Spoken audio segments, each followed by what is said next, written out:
লিমার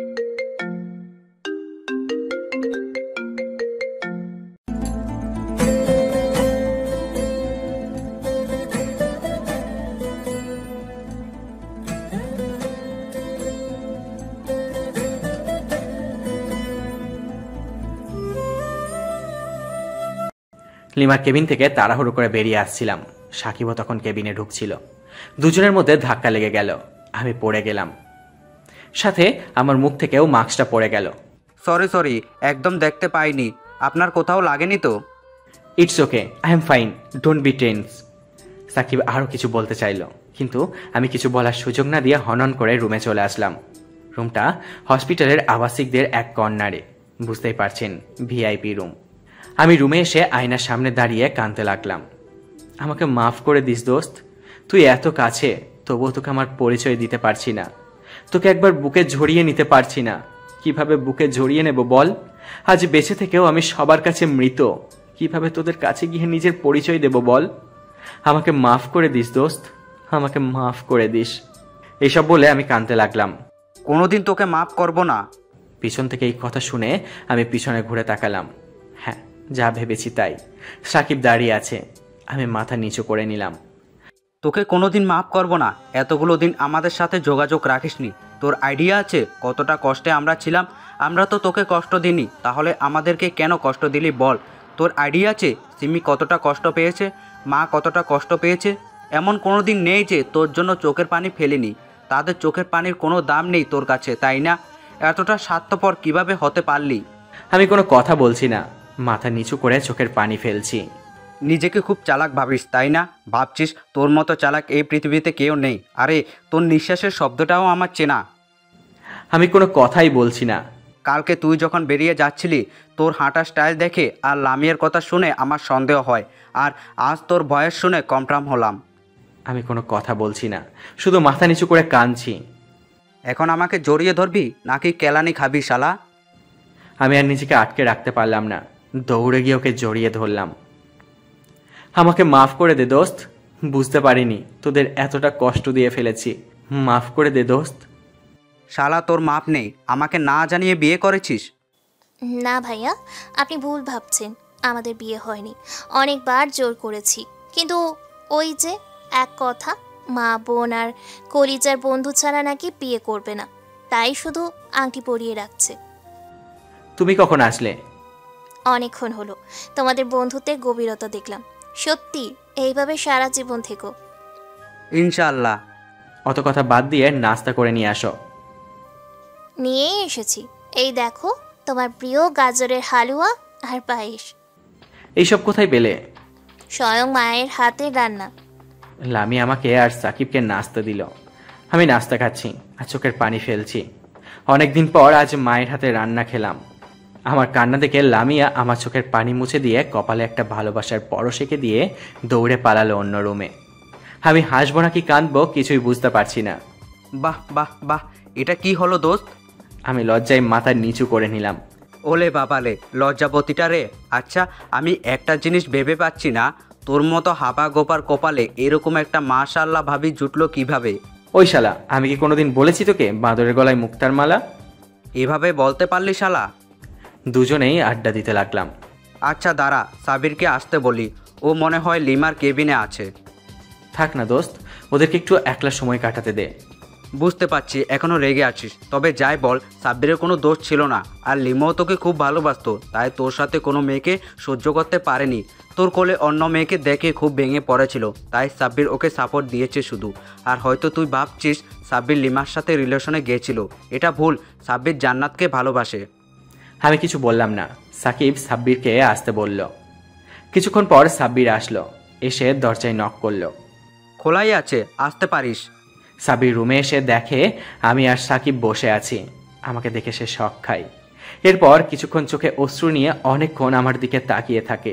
এরপর পিছন ঘুরে দেওয়ালের সাথে মাথা লাগিয়ে কাঁদতে থাকে। আমি বিছানা থেকে নেমে গিয়ে ওর কাছে গিয়ে দাঁড়ালাম। এখনও কি আমাকে জড়িয়ে ধরবি না? ওর কান্না ক্রমশ বাড়তেই লাগলো। আমি ওকে পিছন থেকে জড়িয়ে ধরলাম। সাব্বিরও সামনে ঘুরে আমাকে জড়িয়ে ধরল। আমাকে মাফ করে দিস দোষ। কিসের মাপ?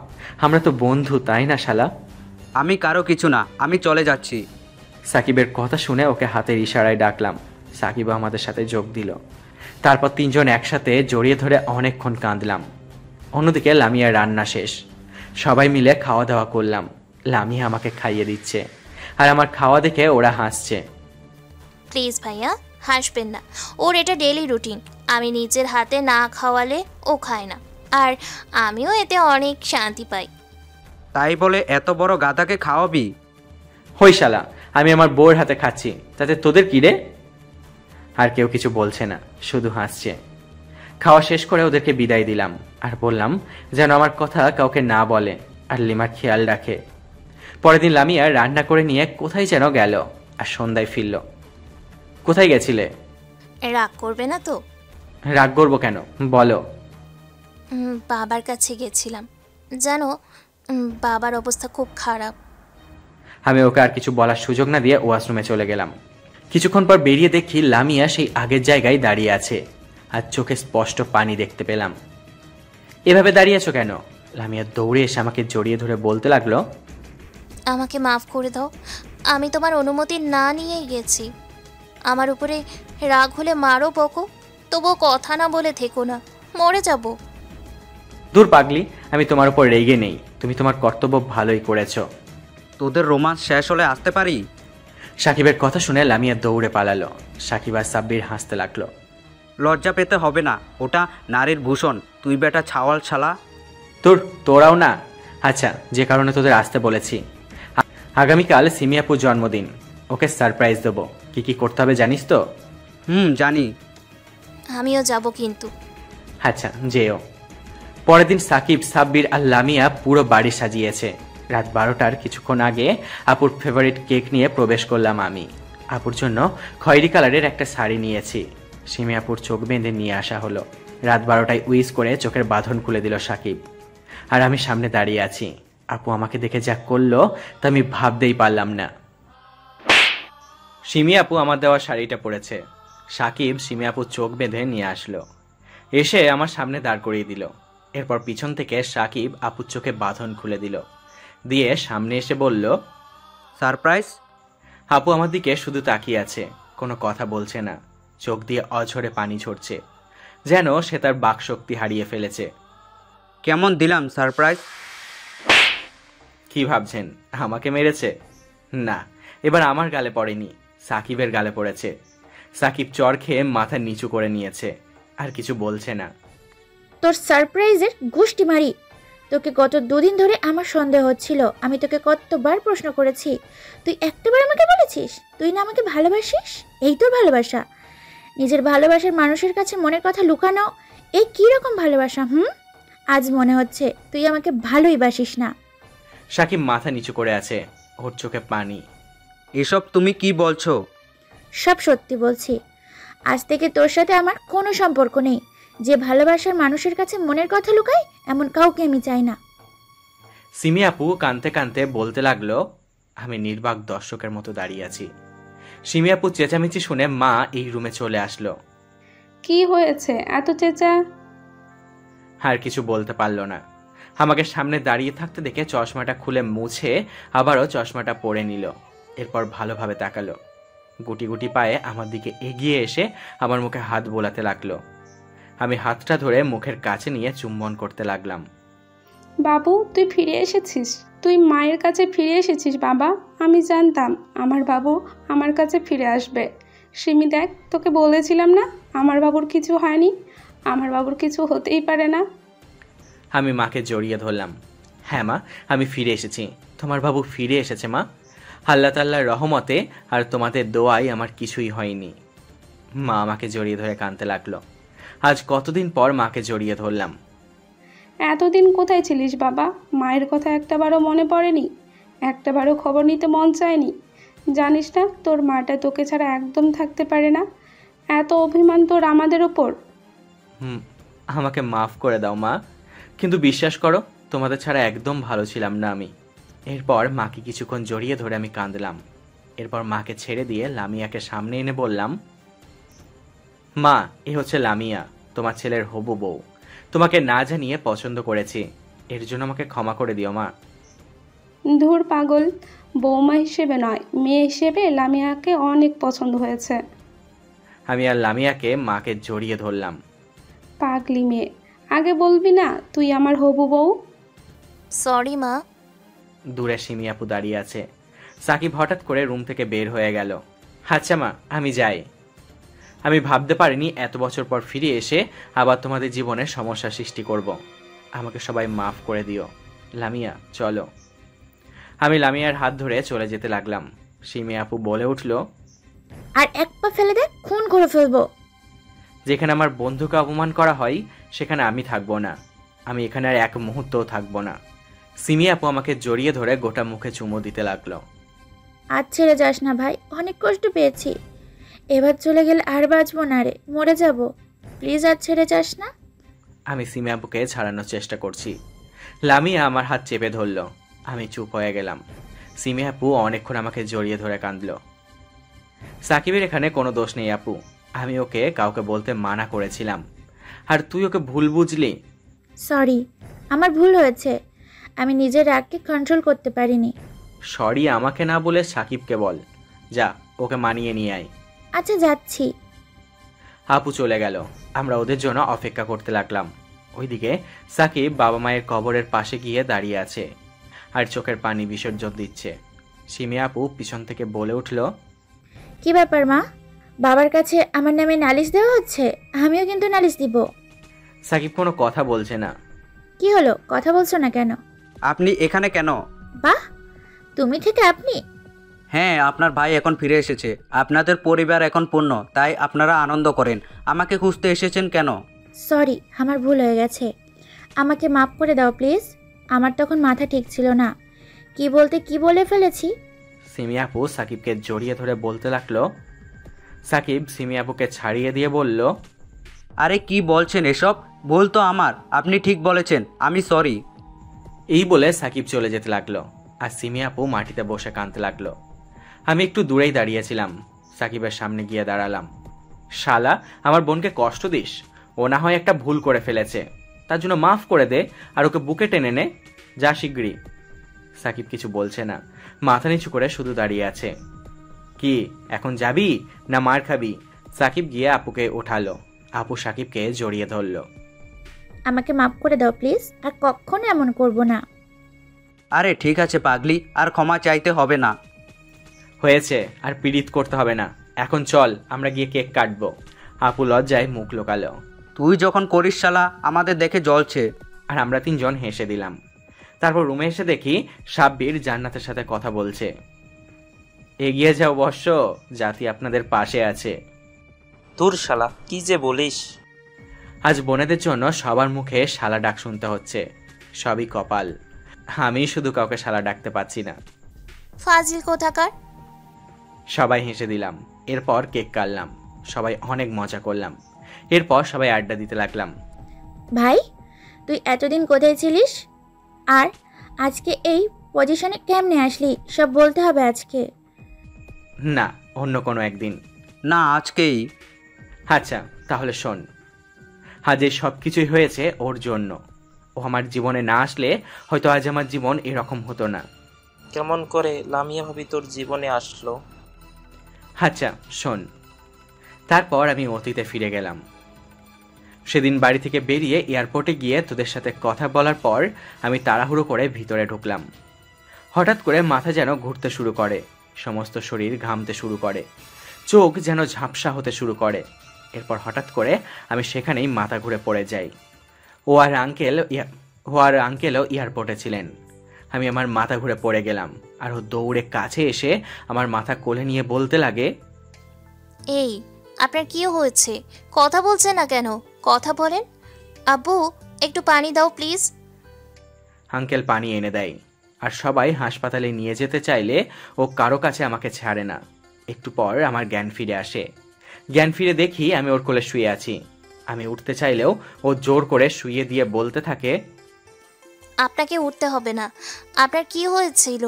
এইরকম ভাবে মাথা ঘুরে পড়ে গেলেন কেন? আমি তোকে দেখেই অবাক। আমি একজন মেয়ের কোলে মাথা রেখে শুয়ে আছি। মেয়েটার চোখগুলো দেখতে পারছি না, কালো পর্দায় ঢাকা, হাতে মুজো, সমস্ত শরীর মিষ্টি কালারের বোরকায় আবির্ত। জানি না আমার কি হয়েছিল। আমাকে কিছু খাবার দিবেন? আঙ্কেল তাড়াতাড়ি আমার জন্য কিছু খাবার নিয়ে এলেন। ও আমাকে নিজের হাতে খাওয়াতে লাগলো। খাওয়ার শেষে জিজ্ঞাসা করলাম, কয়টা বাজে এখন? এখন সময় 8:25। আমি শুনে হাউমাউ করে কাঁদতে লাগলাম।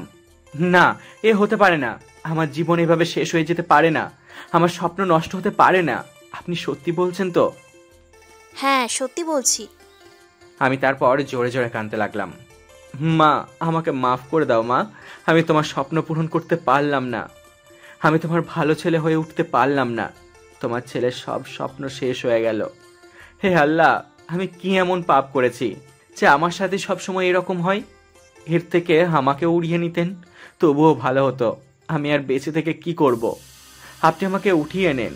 আমি আর বাঁচতে চাই না। এই বলে আমি কাঁদতে লাগলাম। আর সবাই আমার দিকে তাকিয়ে আছে। আমার কান্না দেখে লামিয়াও কাঁদছে। এরকম ভাবে বলতে নেই। আল্লাহ যা করেন ভালোর জন্যই করেন। কাঁদবেন না প্লিজ। তুমি কোথায় যাবে বাবা? আর কি জন্য যাবে? আমি লন্ডনে যাব স্কলারশিপ নিয়ে, সেখানে ডাক্তারি পড়ার জন্য। আমার সব স্বপ্ন শেষ হয়ে গেল। আমরা তো সেখানে যাচ্ছি। আচ্ছা, কান্না করিও না বাবা। দাঁড়াও, আমি চেষ্টা করে দেখছি কি করা যায়। আব্বু, চেষ্টা না করতেই হবে, না হলে আমিও যাব না। আঙ্কেল একটু মুচকি এসে বললেন, তোমার পাসপোর্টের কার্ডটা দাও। আমি আঙ্কেলকে দিলাম। আঙ্কেল চলে গেল। লামি আমাকে ধরে একটা সিটে বসিয়ে আমাকে ধরে বসে আছে। আমার কেমন জানি লাগছে।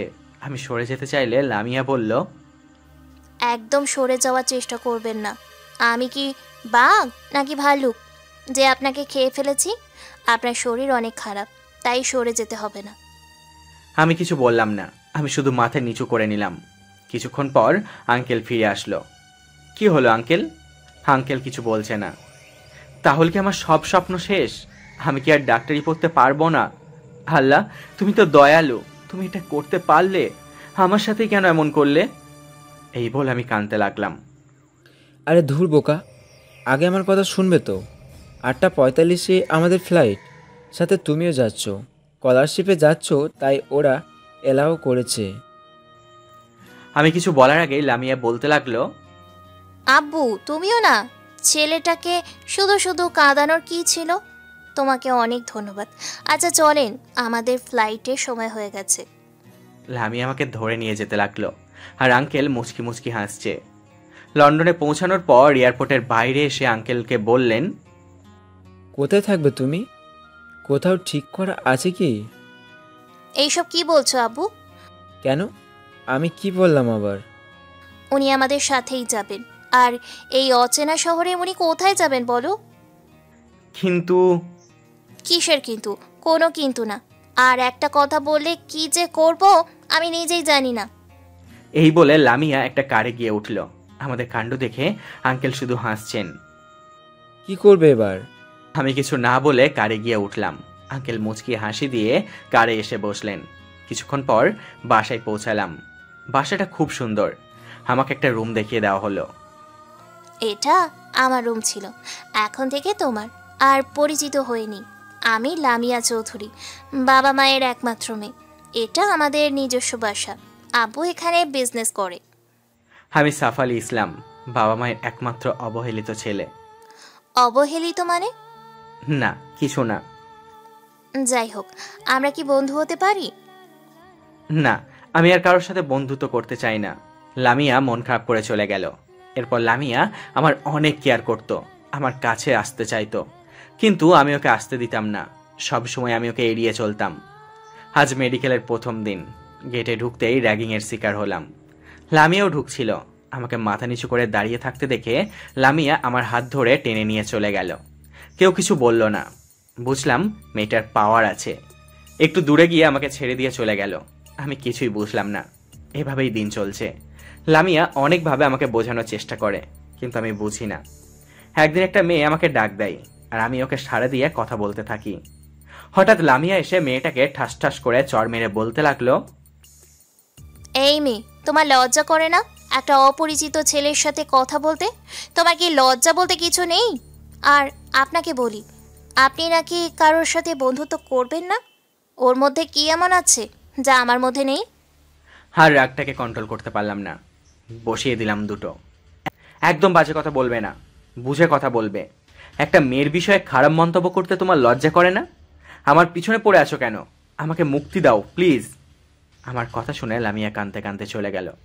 লামিয়ার বান্ধবীরা এসে বলল, ভাইয়া কাজটা আপনি ঠিক করেননি, এভাবে না বললেও পারতেন।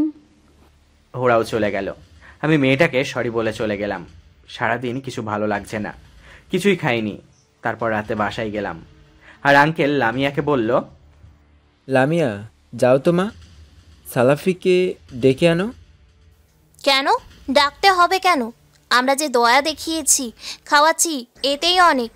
যখন খাওয়ার ইচ্ছে হবে কুত্তার মতো লেজ নাড়িয়ে এসে পায়ের কাছে ঘেউ ঘেউ করবে। আর না খেয়ে থাকলে কেউ মরে না। তুমি খেয়ে নাও। আঙ্কেল লামিয়ার কথা শুনে যেন আকাশ থেকে পড়লেন। আমিও খেতে আসছিলাম। লামিয়ার কথা শুনে খাওয়ার ইচ্ছা শেষ হয়ে গেল। রুমে গিয়ে কাঁদতে লাগলাম।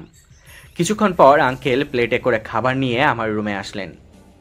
আমার বাবাটা কি রাগ করেছে? না আঙ্কেল। তাহলে বাবাটা আজ খেতে যায়নি কেন? আমার খিদে নেই। রাস্তার কুকুরের খিদে লাগলে নিজে থেকেই খেয়ে নেবে। সত্যি কি? আমি খাইয়ে দিলেও কি বাবাটা কি খাবে না? আঙ্কেল আমার মুখের সামনে খাবার ধরলেন। কিভাবে আর না করি। খাওয়ার পর আঙ্কেলকে একটা পার্ট টাইম জবের কথা বললাম। আঙ্কেল নিজের কোম্পানিতেই একটা চাকরির ব্যবস্থা করে দিলেন। এরপর এইভাবে দিন চলতে লাগলো। লামিয়া অনেকভাবে আমাকে অপমান করে, আর আগের মতো কেয়ার করে না, খবর নেয় না, এমনকি কথাও বলতে চায় না। ওই মেয়েটা প্রতিদিন আমাকে ডেকে কথা বলে, আর লামিয়া এসব সহ্য করতে পারে না। আমাদের কথা বলা দেখে পর্দার নিচে চোখের পানি ফেলে। ওর এই ইগনোরটা কেন জানি মেনে নিতে পারছি না। একদিন একটু আগে এসে মাঠে বসেছিলাম, হঠাৎ দেখলাম লামিয়া গেট দিয়ে ঢুকছে। ওকে দেখে মাথা খারাপ হয়ে গেল। ওর কাছে গিয়ে যা করলাম তা দেখে সবাই অবাক হয়ে গেল। পরের দিন একটু আগে এসে মাঠে বসে আছি, আর লামিয়ার কথা ভাবছি, ওর কেয়ারগুলোর কথা ভাবছি। কতই না কেয়ার করতো। আবার ওর বলা কথাগুলো মনে পড়তেই মনটা খারাপ হয়ে গেল। ওর ইগনোরের কথা ভেবে চোখে পানি চলে আসলো। আচ্ছা, ও কথা না বলাতে আমি এত কষ্ট পাচ্ছি কেন? এর থেকেও তো বেশি কষ্ট আমাকে লিমা দিয়েছে। তাহলে এইটুকু কষ্টে আমি কাঁদছি কেন? আর লামিয়ার কেয়ার করা, কথা বলা, এগুলোকে আমি এত মিসই বা করছি কেন? তাহলে কি আমি ওকে ভালোবেসে ফেলেছি? না না, এ হতে পারে না। ও কোটিপতির একমাত্র মেয়ে, আর আমি কোথায় সামান্য একটা ছেলে যার বাবা নিজের ছেলেকে অস্বীকার করে। আমি ওদের টাকায় খাচ্ছি পড়ছি, আর ওদের সাথেই বেইমানি করতে যাচ্ছি। না না, আর সামনে আগানো যাবে না। হঠাৎ গেটের দিকে নজর গেল। দেখতে পেলাম কেউ একজন জিন্স প্যান্ট পরে আর জামা পরে আসছে। এর আগে এমন কাউকে দেখিনি। উঠে একটু এগিয়ে গেলাম, ভালো করে দেখলাম। এরপর যা দেখলাম তা দেখে আমি নিজের চোখেও বিশ্বাস করতে পারছি না। এ তো লামিয়া। ও কোনোদিন এই পোশাক পরেনি, তাহলে আজ কেন পরেছে? সেটাই আমার মাথায় ঢুকছে না। তাই আমি সোজা ওর কাছে গেলাম, আর ওর সামনে দাঁড়িয়ে রক্তিম চোখে ওর দিকে তাকিয়ে আছি। এই যে মিস্টার, আমার সামনে দাঁড়ালেন কেন? আমি কোনো কিছু বলছি না। কি হলো? আমার পথ আটকে ধরলেন কেন? আমাকে যেতে দে। আর কিছু বলতে না দিয়ে ঠাস করে একটা চড় মারলাম। তুই আমাকে মারলি? আরো অন্য গাল একটা চড় মারলাম। এটা কি পড়েছিস তুই? অন্যকে নিজের শরীর দেখাতে খুব ভালো লাগে, তাই না? তোকে তো আমি জীবনে এই ড্রেস পরে আসতে দেখিনি, তাহলে আজ কেন পড়েছিস? মডার্ন হতে চাইছিস? রাস্তার মেয়ে হতে চাস? একটা বার আঙ্কেলের কথাটা ভেবেছিস? আঙ্কেলের সম্মানের কথাটা ভেবেছিস একটা বারও? লামিয়া শুধু মাথা নিচু করে দাঁড়িয়ে আছে। আমার শার্টটা খুলে ওর গায়ে জড়িয়ে দিলাম। ওর চোখ দিয়ে পানি পড়তে লাগলো। আমাদের কথা শুনে কিছু আবাল পাবলিক এগিয়ে আসলো। কি হয়েছে আপু? বলছিস না এবারে ইপটিজিং করছে। বেটা একটা মেয়েকে ইপটিজিং করার সাহস কোথায় পায়? ধর বেটাকে, উচিত শিক্ষা দে যাতে আর কোনো মেয়েকে ইপটিজিং করতে না পারে। সবাই হুমড়ে পড়ল। অনেক মানা করলাম, তবুও কেউ ছাড়ল না। একসময় উত্তম মধ্যম দেওয়ার শেষে পুলিশের হাতে তুলে দিল। পুলিশ নিয়ে গেল, কিন্তু আঙ্কেলের কথা বলাই গায়ে হাত দেয়নি। কিছুক্ষণ পর আঙ্কেল এসে আমাকে নিয়ে বাসায় ফিরে গেল। বাসায় ফিরে, সত্যি আঙ্কেল আমি কিছুই করিনি। তোকে বলতে বলেছি? আমি জানি আমার ছেলে কেমন। যা রুমে যা। আমি রুমে গিয়ে অনেক কিছু ভাবলাম। এই বাড়িতে আর থাকা যাবে না। রাতে আঙ্কেল খাওয়ার জন্য ডাকলো। আমি খেতে গেলাম। গিয়ে দেখি লামিয়া আসেনি। আমি ওকে ডাকতে সোজা ওর রুমে চলে গেলাম। গিয়ে দেখি ও উবুর হয়ে শুয়ে শুয়ে কাঁদছে। লামিয়া ওঠো, আঙ্কেল খেতে ডাকছে। লামিয়া উঠে আমার কাছে এসে ঠাস করে একটা চড় মেরে বলতে লাগলো, এই ছোট লোকের বাচ্চা, তুই জানিস না মেয়ে মানুষের ঘরে ঢুকতে হলে অনুমতি নিতে হয়? সরি, আমি বুঝতে পারিনি। আর তুই আমাকে চড় মারার সাহস কোথায় পাস? কুকুরের মতো আমাদের খাবি, আমাদের পড়বি, আর আমাকেই চড় মারবি? তোর সাহস তো কম না। আমি মাথা নিচু করে বললাম, সরি, আমার ভুল হয়ে গেছে। তোমাকে ওই পোশাকে দেখে আমি একদম সহ্য করতে পারিনি। আমি চাই না আমার ভালোবাসার মানুষকে কেউ ওই পোশাকে দেখুক। তাই আর রাগ কন্ট্রোল করতে না পেরে আমি তোমাকে মেরেছি। আমার ভুল হয়ে গেছে। এখন চাইলেই তুমি প্রতিশোধ নিতে পারো, তবু ওই রকম পোশাক পরো না প্লিজ। ওয়েট, তুই আমাকে তুমি করে বলছিস কেন? আর তোর ভালোবাসার মানুষ মানে কে? তোর ভালোবাসার মানুষ আমি? তোর তো দেখছি সাহস অনেক বেড়ে গিয়েছে। কাকে কি বলছিস? তোর মাথা ঠিক আছে? আমি তোর মালিক। আমরা তোর অসময়ে পাশে ছিলাম, খাওয়াচ্ছি, পড়াচ্ছি। তোর পড়াশোনার খরচ আমার বাবা দেয়। কি আছে তোর? আর তোর কি জন্য মনে হলো যে তোর মতো একটা ভিখারিকে আমি ভালোবাসবো? নিজের অবস্থান ভুলে গেছিস? বামন হয়ে চাঁদে হাত দিতে চাইছিস? তোর মতো রাস্তার ফকিরকে এখানে থাকতে দেওয়াই ভুল হয়ে গেছে। এক্ষুনি বাবাকে বলছি তোকে ঘর ধাক্কা দিয়ে এই বাড়ি থেকে বের করে দিতে। আমি চোখে জল ফেলতে ফেলতে বললাম, তাহলে এতদিন যা করেছিলে তা সব মিথ্যে? আমার সাথে সবকিছু অভিনয় করেছিলে? তোকে কতবার বলবো আমাকে তুমি করে ডাকবি না? হ্যাঁ, এতদিন অভিনয় করেছিলাম। এখন তোর এই মুখ দেখতে আমার ঘৃণা করে। এই বাড়ি থেকে চলে গিয়ে আমাকে ধন্য করবি, নাকি মিথ্যা অপবাদ দিয়ে বাবাকে বলে বাড়ি থেকে বের করব? থাক, আর এই উপকারটা করতে হবে না। আমি চলে যাব আজকেই। ভালো থাকবেন, আর আঙ্কেলকে দেখে রাখবেন। আমি খাবার টেবিলে এসে, আঙ্কেল ম্যাডাম আজ আসবেন না, আমাকে একটু নিজে হাতে খাইয়ে দেবেন? আমার মুখে ম্যাডাম ডাক শুনে আঙ্কেল একটু কেমন করে তাকালেন। এরপর বললেন, রিকোয়েস্ট করার কি আছে, আয় খাইয়ে দিই। আঙ্কেল আমাকে খাইয়ে দিচ্ছেন, আর আমার চোখ থেকে পানি গড়িয়ে পড়ছে। আঙ্কেল আমার চোখের পানি মুছে দিয়ে বললেন, খাবার সময় কাঁদতে নেই। আমি খেয়ে রুমে এসে অনেক কাঁদলাম। এরপর রেডি হয়ে বইপত্র নিয়ে বেরিয়ে পড়লাম। বের হওয়ার সময় একটা চিঠি দারোয়ানের হাতে দিয়ে চলে আসলাম। অন্যদিকে আঙ্কেল লামিয়ার ঘরে গিয়ে দেখে লামিয়ার রুমের দরজার ভিতর থেকে বন্ধ। নক করার অনেকক্ষণ পর বের হয়ে বলল, কি হয়েছে আব্বু? খেতে আসলি না যে? ভালো লাগছিল না আব্বু। ও আচ্ছা, সালাফির কি হয়েছে বলতো? কেন, ওর আবার কি হবে? না মানে, খাবার টেবিলে খেতে খেতে কাঁদছিল। আবার আজ প্রথম নিজ থেকে আমাকে বলল ওকে খাইয়ে দিতে। আবার তোকে ম্যাডাম বলে ডাকলো। কী সব অদ্ভুত কথা বলছে, জানি না কি হয়েছে। তুই কিছু জানিস? লামিয়া মাথা নিচু করে বলল, না তো, আমি কিভাবে জানবো? ওকে কে বলো। আচ্ছা তুই ঘুমা। এই বলে আঙ্কেল চলে গেল, আর লামিয়া ঘরে ঢুকে কাঁদতে লাগলো, আর চিন্তা করতে লাগলো, ও যা করেছে সব ঠিকই তো করেছে।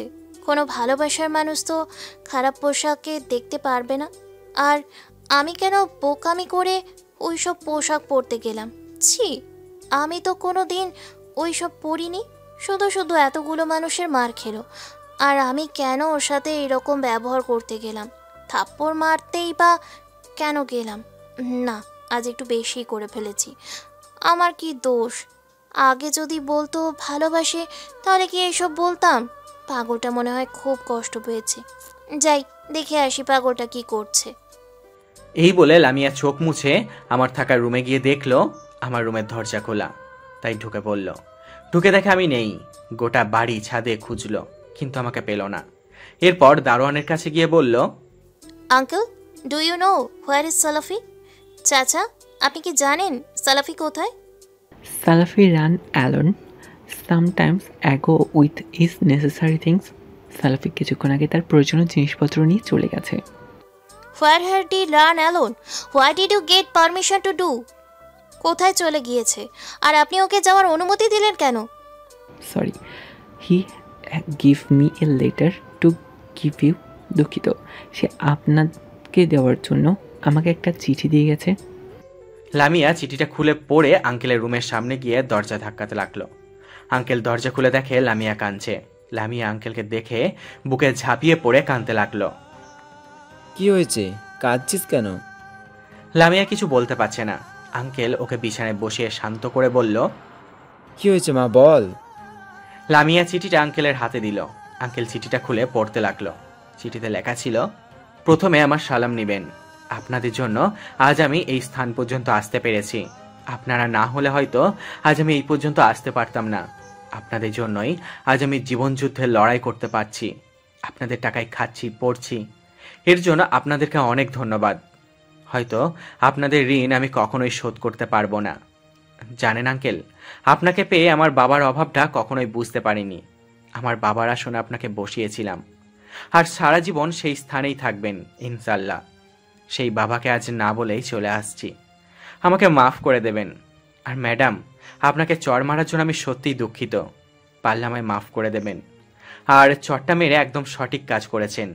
এই চটটা আরও আগে মারা উচিত ছিল। আমার এই মুখ দেখিয়ে আপনাকে আর খারাপ লাগাতে চাই না, তাই আমি চলে গেলাম। আপনার থেকে অনেক দূরে চলে গেলাম। ভালো থাকবেন আর আঙ্কেলের খেয়াল রাখবেন। আল্লাহ হাফেজ। ইতি, রাস্তার কুকুর। চিঠি পড়ে আঙ্কেল ধপ করে বসে পড়লেন। কি হয়েছে, সব সত্যি কথা বলবি? লামিয়া ক্যাম্পাসের সব ঘটনা বলতে লাগলো। এরপর বাসার ঘটনা বলতে লাগলো। সব শুনে আঙ্কেল বললেন, ও যা করেছে সব তো ঠিক করেছে। আর তুমি না ওকে ভালোবাসো, তাহলে এইভাবে ওকে অপমান করতে পারলে? ওকে তুমি চড় মারতে পারলে? আজ তোমার মতো মেয়ের বাবা বলে আজ আমার লজ্জা করছে। এই বলে আমাকে খুঁজতে আঙ্কেল বেরিয়ে পড়ল, কিন্তু কোথাও পেল না। তাই মন খারাপ করে বাসায় ফিরল। আর 4 দিন পর আমি একটা হোটেলে কাজ করছি। হঠাৎ একজন মানুষকে দেখে আমি কাজ বন্ধ করে দাঁড়িয়ে পড়লাম। আমার হাঁটু কাঁপছে। লোকটা এসে যা করলো তার জন্য আমি মোটেও প্রস্তুত ছিলাম না। আঙ্কেল আমাকে অনেক জায়গায় খোঁজে, কিন্তু কোথাও পাইনি। আমি আঙ্কেলের অফিসের কাজটাও ছেড়ে দিয়েছি। অনেক খোঁজার পর একটা রেস্টুরেন্টে কাজ পেয়েছি। আর 4 দিন হলো বাসা ছেড়ে চলে আসার। সব সময় আঙ্কেলের আর লামিয়ার কথা মনে পড়ছিল। সত্যি বলতে, লিমাকে হারিয়ে যতটা না কষ্ট পেয়েছি, তার চেয়ে লামিয়াকে হারিয়ে অনেক বেশি কষ্ট পাচ্ছি। প্রতি রাতে অনেক কেঁদেছি। অন্যদিকে আঙ্কেল আমাকে খোঁজার জন্য সব চেষ্টা করে যাচ্ছেন। আমাকে খোঁজার জন্য পুলিশ স্টেশনে জিডিও পর্যন্ত করা হয়ে গেছে। প্রতিদিনের মতো আজকেও আনমনে কাজ করছিলাম। হঠাৎ একটা গ্লাস আমার হাত থেকে পড়ে যায়।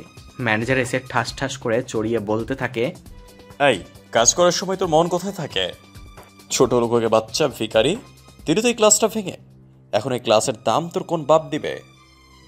আজ তোর বেতন থেকে কাটবো। আমি মাথা নিচু করে, সরি, আমার ভুল হয়ে গেছে। যা এখান থেকে। আমি মন খারাপ করে কাজ করতে লাগলাম। হায়রে দুনিয়া, টাকা ছাড়া মানুষের কোনো মূল্য নেই। মন দিয়ে কাজ করছি। হঠাৎ দেখি একজন মানুষ কয়েকজন পুলিশ সহ আমার দিকে এগিয়ে আসছে। ভালো করে তাকিয়ে দেখে আমি তো পুরোই অবাক। লোকটাকে দেখে আমার হাত পা কাঁপতে লাগলো, কারণ লোকটি আর কেউ নয়, স্বয়ং আঙ্কেল। আমার কাছে এসে কিছু বলার সুযোগ দিল না। আমাকে হাত ধরে টানতে লাগলো। আমি একটু গিয়ে আটকে পড়লাম, আর হাঁটছি না। আমার কাণ্ড দেখে আঙ্কেল ফিরে একটা ঠাস করে চড় মেরে বলল, কি এবার যাবে তো? যাব তো, আগে জিনিসপত্রগুলো নিই। সবসময় মারার কি আছে, যেই পাচ্ছে শুধু মেরেই যাচ্ছে। এই বলে আমি চলে গেলাম জিনিসপত্রগুলো আনতে। যেতেই হবে আঙ্কেলের সাথে। আজ আঙ্কেলের যে রূপ দেখছি তার কোনোদিনও দেখিনি। এখন না বললে আমাকে আস্ত খেয়ে ফেলবে, এটা শিওর। অন্যদিকে আমি যাওয়ার পর আঙ্কেল ম্যানেজারকে ডেকে বললেন, ওর সাথে কেউ কি খারাপ ব্যবহার করেছে? ম্যানেজার মাথা নিচু করে আছে, কিছু বলছে না। এরপর আঙ্কেল সাধারণ একজন কর্মচারীকে ডেকে বললেন, সালাফির সাথে কেউ কি খারাপ ব্যবহার করেছে? একটা ক্লাস ভাঙার কারণে ম্যানেজার ওকে চর মেরে অনেক কথা শুনিয়েছে, এমনকি ওর বাবার কথাও বলেছে। আঙ্কেল একটা ফাঁকা চেক ম্যানেজারের হাতে দিয়ে বললেন, ফাঁকা চেক দিলাম, আপনার গ্লাসের দাম বসিয়ে নিয়েন। সালাফি, এইদিকে আয় তো। এই লোকটা তোকে চড় মেরেছিল তাই না, একটা গ্লাসের টাকার জন্য? ওকে টাকা দিয়ে দিয়েছি, যা এখন ওর চড়টা ফেরত দিয়ে আয়। আমি ম্যানেজারের সামনে গিয়ে বললাম, এখন ইচ্ছে করলেই আমি আপনাকে থাপ্পড়টা ফিরিয়ে দিতে পারি, কিন্তু আমিও যদি আপনার মতো একই কাজ করি তাহলে আপনি আর আমার মধ্যে পার্থক্য কি থাকবে, তাই না বলুন? তাই বলছি, সবাইকে মানুষ ভেবে আচরণ করবেন। দেখছেন, এই হচ্ছে শিক্ষা। সরি। আঙ্কেল আমাকে নিয়ে চলে আসলেন আর আমাকে গাড়িতে বসিয়ে পুলিশ অফিসারদের ধন্যবাদ জানিয়ে বিদায় দিলেন। গাড়িতে বসে কেউ কারোর সাথে কথা বলিনি। ইনফ্যাক্ট আমি কথা বলার সাহসও পাইনি। বাসায় ফিরে আঙ্কেল আমার হাত ধরে বাসার ভিতরে নিয়ে গেল। এরপর সামনে দাঁড় করিয়ে বলতে লাগলো, বাড়ি ছেড়ে চলে গিয়েছিল কেন? আমি মাথা নিচু করে বললাম, এমনি চলে গেছিলাম, আর এই বাড়িতে তো আমার বাবার না। খুব কথা বলা শিখে গিয়েছিস দেখছি। আচ্ছা, আমি কি নিজের ছেলের থেকে কোনো অংশে তোমাকে কম দেখেছি?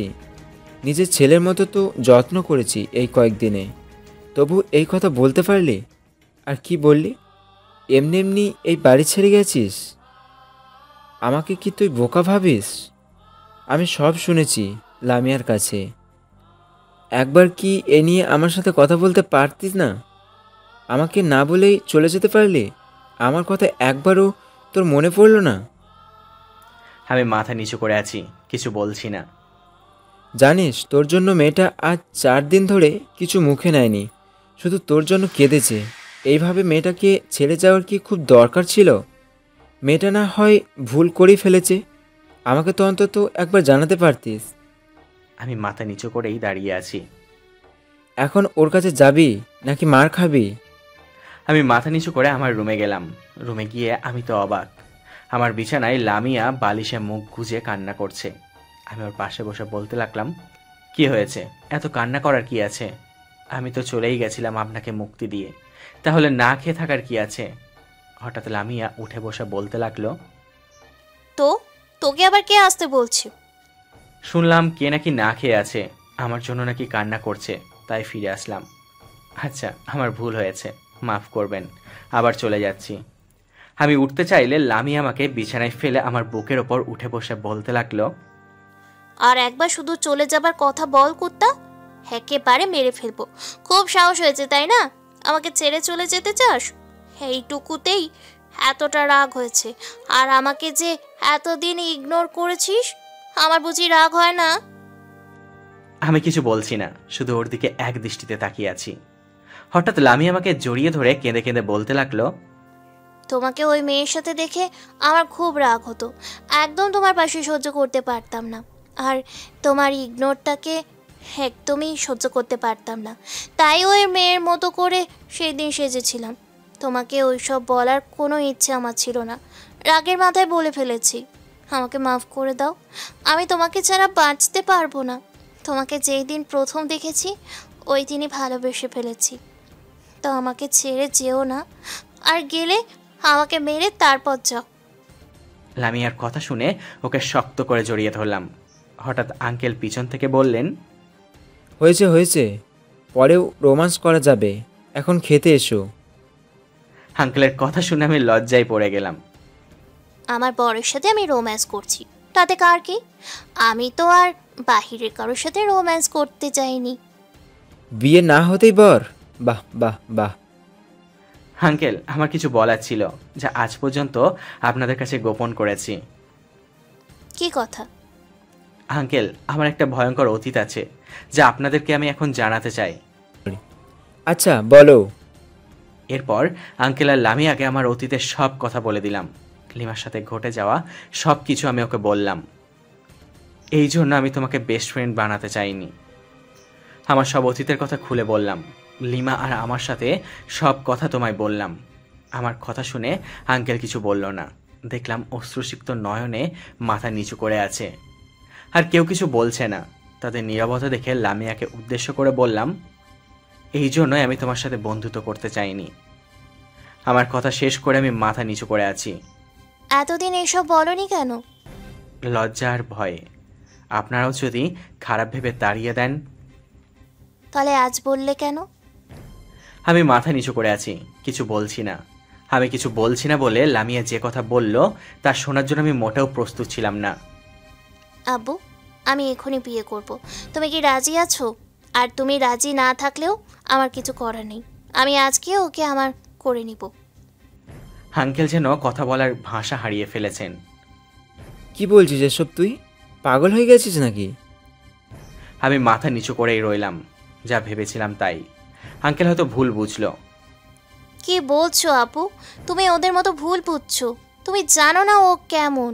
যাই হোক, ও যেরকমই হোক না কেন, ও শুধু আমার, আর কারণ না। আর এখন তুমিও যদি ওকে মেনে না নাও, তাহলে আমার কিছু করার নেই। ওর হাত ধরে আমি গাছতলাতে থাকতেও রাজি আছি। ওকে ছাড়া আমি একেবারে শূন্য। আপনি চুপ করুন। এইসব কথা একদম বলবেন না। উনি আপনার জন্মদাতা পিতা। উনি আপনার ভালো মন্দ খুব ভালো করেই জানেন। কোথায় গেলে আপনার উপকার হবে আর কোথায় গেলে আপনার ক্ষতি হবে তা ওনার চেয়ে ভালো কেউ জানেন না। আর মাতা পিতা কখনো সন্তানের খারাপ চায় না। এই সব কিছু আমার জন্য হচ্ছে। আমার ফিরে আসা ঠিক হয়নি। আমি আবারও চলে যাচ্ছি। আমাকে মাফ করবেন। আর কাউকে ছাড়া কারো জীবন কখনো থেমে থাকে না। আর একবার শুধু যাওয়ার কথা বলো, মেরে পা ভেঙে দিব। কি বললে? কারোর অনুপস্থিতিতে কারোর জীবন থেমে থাকে না? হ্যাঁ, আমারও থাকবে না হয়তো, কিন্তু জিন্দার লাশ হয়ে বেঁচে থাকবো। তুমি কি তাই চাও? নিশ্চয়ই চাও না। তুমি যেইখানে থাকবে আমিও সেইখানেই থাকবো। পৃথিবীর সব মানুষ খারাপ বললেও তুমি আমার কাছে সবার চেয়ে শ্রেয়। যে তোমাকে ভুল বোঝে তার কাছে থাকার কোনো প্রশ্নই ওঠে না। তোমার জন্য আমি 1000 জনকে ত্যাগ করতে পারি, এমনকি নিজের পা। আর একটাও বাজে কথা বলবেন না। তোমাদের কথা শেষ হয়ে থাকলে আমি কি কিছু বলতে পারি? আমি আর কিছু বলছি না। মাথা নিচু করে আছি। লামি আমার চর খেয়ে মাথা নিচু করে চোখের পানি ফেলছে। আঙ্কেল কোমল কণ্ঠে বলতে লাগলেন, তোমরা কি আমাকে এতটাই খারাপ মনে করো? আমি কি খুব খারাপ? আমার মধ্যে কি মায়া মমতা ভালোবাসা বলতে কিচ্ছু নেই? আমি কি একবারও বলেছি যে তোমাদের মেনে নেব না, কিংবা সালাফিকে ভুল বুঝেছি? আচ্ছা, নিজের সন্তানকে কি আমি ভুল বুঝবো? আমি কি এতটাই খারাপ? আজ আমার নিজের মেয়ের কথা শুনে মনে হচ্ছে আমি পিতা হিসাবে ব্যর্থ। এতদিন ধরে তোকে মানুষ করেছি, তোর মুখের দিকে তাকিয়ে আজ অবধি দ্বিতীয় বিয়ে করিনি। এমন কোনো জিনিস আছে কি যেটা তুই চেয়েছিস আর আমি দিইনি? তবু আজ ছেড়ে যাওয়ার কথা বললি। একবারও তোর এই বুড়ো বাপটার কথা ভাবলি না? সত্যি বলছি, আজ আমার মরে যাওয়ার ইচ্ছা করছে, জানিস?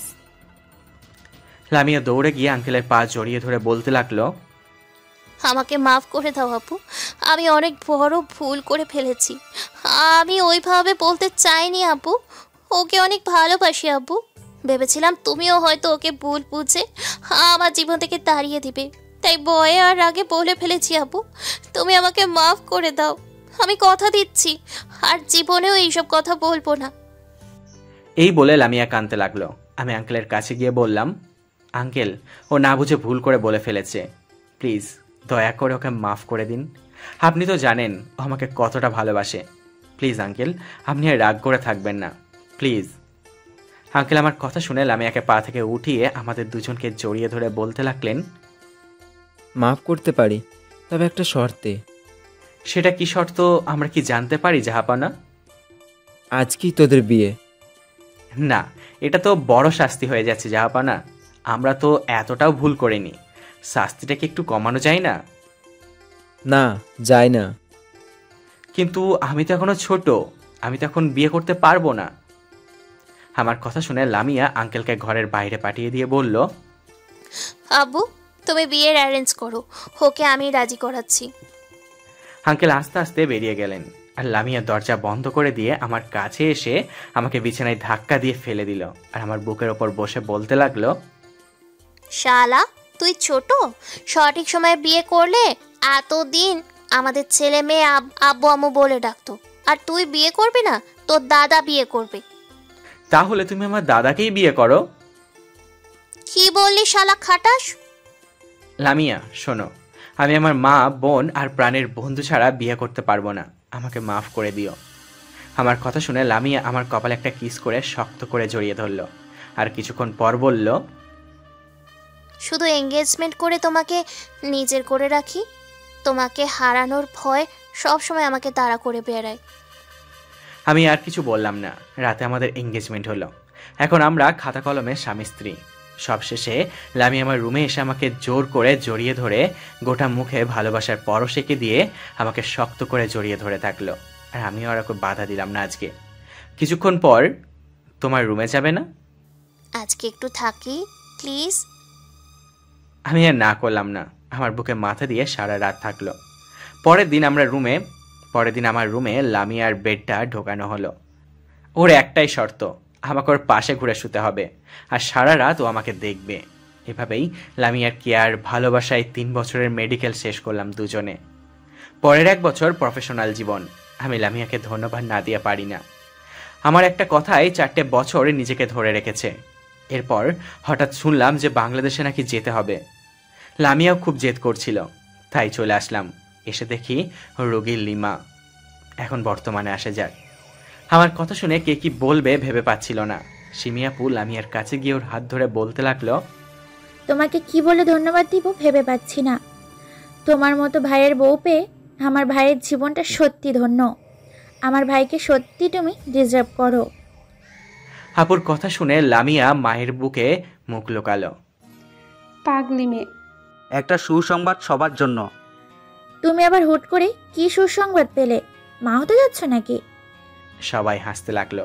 আরে মা হতে যাব কেন, বাবা হব। আমার বন্ধু যখন আমাকে ছাড়া বিয়ে করেনি, আমিও আমার বন্ধুকে ছাড়া বাবা ডাক শুনবো না। দুজনেই একসাথে বাবা ডাক শুনবো। তাই আগামী শুক্রবার সারাফি আর লামিয়ার বিয়ে। বাহ, সেই কথা বলেছিস তো। বিয়ের সব দায়িত্ব কিন্তু আমার। আমি তাহলে কি ঘোড়ার ঘাস কাটবো? তা কেন করবি? তোর দাদা কয়টা ঘোড়া রেখে গেছে রে? তুই সব সুন্দরী মেয়েদের দেখবি। এটা একটা ভালো কথা বলছিস, আইডিয়াটা ভালো আছে। সিমিয়াপু রক্তিম চোখে সাকিবের দিকে তাকিয়ে আছে। সাকিব ভয় পেয়ে বলল, আমি কিছু বলিনি তো, সাব্বির বলেছে। এভাবে তাকিয়ে থাকার কি আছে বুঝি না। রুমে আয় আগে, তারপর বুঝাবো। সিনিয়র আপুদের বিয়ে করার এই এক সুবিধা, মাঝে মাঝে তুই তুকারি শোনা যায়। কি বললি? আপু? এখন আর কে রাখে সাকিবকে? সাকিব দৌড় দেয়। আজ বেচারার কপালে শনি আছে, সেটা বেশ ভালোই বুঝতে পারছি। আমি আর সাব্বির এক রুমে যাচ্ছিলাম। হঠাৎ লামিয়া এসে ঠুস করে আমার কপালে একটা চুমু দিয়ে দৌড়ে পালালো। সাব্বির অবাক নয়নে আমার দিকে তাকিয়ে বলল, বাহ বাহ বাহ, ভালোই চলছে। এইভাবে বলার কি আছে, এটা তো আমাদের ডেইলি রুটিন। আমি মাথা নিচু করে লজ্জা ভাব নিয়ে রুমে এসে শুয়ে পড়লাম। রুমে শুয়ে শুয়ে ভাবছি আমার জীবন কোথায় ছিল আর আজ কোথায়। কখনো আশা করিনি আমার জীবনে এতটা পরিবর্তন আসবে। এই সব কিছুর জন্য ধন্যবাদের দাবিদার একমাত্র লামিয়া। আমার জন্য কি না করেছে। ওকে পেয়ে আমি সত্যিই আজ ধন্য। আপনি যাকে ভালোবাসেন তার কাছে পাবেন 50%, আর যে আপনাকে ভালোবাসে তার কাছে পাবেন 100%। অতএব তাকেই ভালোবাসুন যে আপনাকে ভালোবাসে। লামিয়ার কথা ভাবতে ভাবতে কখন যে ঘুমিয়ে গেছি আমার আর মনে নেই। সকালে ঘুমের মধ্যে অনুভব করছি কে যেন আমার মাথায় হাত বুলিয়ে দিচ্ছে। আমি পিটপিট করে চোখ খুলতেই যাকে আমার পাশে দেখলাম তাতে আমার ঘুম চলে গেল, আর নিজের মেজাজটাকে কন্ট্রোল রাখতে পারলাম না। কারণ লোকটি আর কেউ না, আমার জন্মদাতা পিতা। আমি চটপট করে উঠে বসলাম। কেমন আছিস বাবা? এতদিন একটা বারও কি তোর এই বাপটার কথা মনে পড়েনি? আপনি এখানে কেন? ও মা, এ কি কথা? বাবা ছেলের কাছে আসতে কি কোনো কারণ লাগে? হ্যাঁ লাগে, অবশ্যই লাগে। আপনার মতো বাবাদের লাগে। কি বলছিস এইসব তুই? একদম ঠিক বলছি। আমি বেঁচে আছি কিনা তা আজ দেখতে এসেছেন? চিন্তা করবেন না, আমি মরি নাই, আর আগের থেকে অনেক ভালো আছি। এখন দেখা শেষ হলে আপনি এখন আসতে পারেন। কি বলছো এসব তুমি? একদম ঠিকই বলছি। আর মা, এসব ফালতু লোকেদেরকে এই বাড়িতে কে ঢুকতে দিয়েছে? আর সাকিব, তোকে বলি, এসব সস্তা মানসিকতার মানুষদেরকে যদি এখানে আসতে দিবি তাহলে আমাকে ডাকছিস কেন? লোকেদের কেন বললাম ভাবছেন তো? বড় আপু এসেছে বাবার সাথে, কিছুটা দূরে এসে দাঁড়িয়ে আছে, তাই বললাম। কি বলছো এসব তুমি? উনি তোমার জন্মদাতা পিতা, এটা কি তুমি অস্বীকার করতে পারবে? আর মা ওনাদেরকে আসতে দিতে চায়নি, আমি আসতে দিয়েছি। সিমি আপুর জন্মদিনে ওনারা শুভেচ্ছা জানাতে এসেছিলেন। আমি জোরে জোরে হাসতে লাগলাম। আব্বু আর বড় আপু মাথা নিচু করে দাঁড়িয়ে আছে। আমার হাসি দেখে লামিয়া বলল, হাসছো কেন তুমি? তোমার কথাগুলো শুনে। আমি কি কোনো হাসির কথা বলেছি তো তুমি হাসছো? হাসার কথাই তো। উনি নাকি আমার জন্মদাতা পিতা। যিনি কিনা নিজের সন্তানের জন্ম নিয়ে নিজের স্ত্রীকে প্রশ্নবিদ্ধ করার মাধ্যমেও ছোট করে। নিজের সন্তানের জন্মসূত্র নিয়ে যার মনে প্রশ্ন জাগে তিনি নাকি জন্মদাতা পিতা। দিনের পর দিন যিনি নিজের সন্তানের সাথে কুকুরের মতো ব্যবহার করে তিনি নাকি জন্মদাতা পিতা। যে পিতা সন্তানকে রাস্তার কুকুরের সাথে তুলনা করে, নিজের সন্তানের ভরণ পোষণের খরচ চাই, সে কিনা আমাকে জন্ম দিয়েছে। মানি না আমি এরকম পিতাকে। যে পিতা সন্তানের জীবনের চেয়েও নিজের সম্মানকে বেশি ভালোবাসেন তিনি পিতা হওয়ার যোগ্য না। এরকম কোনো পিতার মুখ দেখারও আমার কোনো ইচ্ছে নেই। আমার কথা শুনে আব্বু মাথা নিচু করে বেরিয়ে যেতে লাগলেন। এখন কোথায় যাচ্ছেন? একটু অপেক্ষা করুন প্লিজ। লামিয়া, আমার ওয়ালেট থেকে চেক বইটা নিয়ে আসো তো। কেন? ওইটা তুমি কি করবে? তোমাকে কতবার বলবো, বেশি প্রশ্ন আমার একদম ভালো লাগে না। যেটা বলছি সেটা করো। লামিয়া আমার চেক বইটা আমার হাতে এনে দিল, আর আমি একটা চেকে স্বাক্ষর করে আব্বুর দিকে এগিয়ে দিয়ে বললাম, এই নিন, এটা ধরুন। কি এটা? দেখতে পাচ্ছে না বুঝি? এটা হচ্ছে একটা ব্ল্যাঙ্ক চেক। এটাতে স্বাক্ষর করে দেওয়া আছে। আপনার ইচ্ছে মতো অ্যামাউন্টটা এখানে বসিয়ে নিতে পারেন। এই বলে আব্বুর দিকে চেকটা এগিয়ে দিলাম। কি হচ্ছে এইসব? ব্যাংক চেক বাবাকে দিচ্ছ কেন? তুমি এসব বুঝবে না। কেউ একজন আমার ভরণ পোষণের টাকা চেয়েছিল, তাই আজ তার পরিশোধ করে দিলাম। তুমি কিন্তু এটা ঠিক করছো না। এমন বাবার সাথে এমন করাটাই ঠিক। আর তুমি আমাকে জ্ঞান দিতে আসবে না। আমার কথা শুনে লামিয়া চোখ নামিয়ে নিল। আমার জন্য তোমাদের ঝগড়া করতে হবে না। আমি চাই না আর আমার জন্য তোদের জীবনে কোনো অশান্তি নেমে আসুক। আমি চলে যাচ্ছি, তোমরা সুখে থাকো। আব্বু বাইরে চলে গেল। বুঝলাম অনেক কষ্ট পেয়েছে। কি করব বলুন? আগের কথাগুলো মনে করে সেই পুরনো ক্ষতটা যে আবার নতুন করে জেগে ওঠে। বড় আপু, রনি ভাইয়া আর জান্নাত ঘরের এক কোণে দাঁড়িয়ে আছে।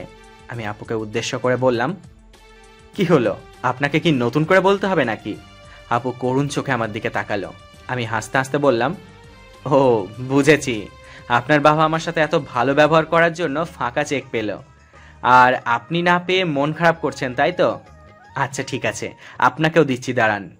এই বলে একটা ব্ল্যাঙ্ক চেক স্বাক্ষর করে আপুর দিকে এগিয়ে দিয়ে বলতে লাগলাম, এই নিন, এইটা আপনার উপহার, এবার আপনি আসতে পারেন।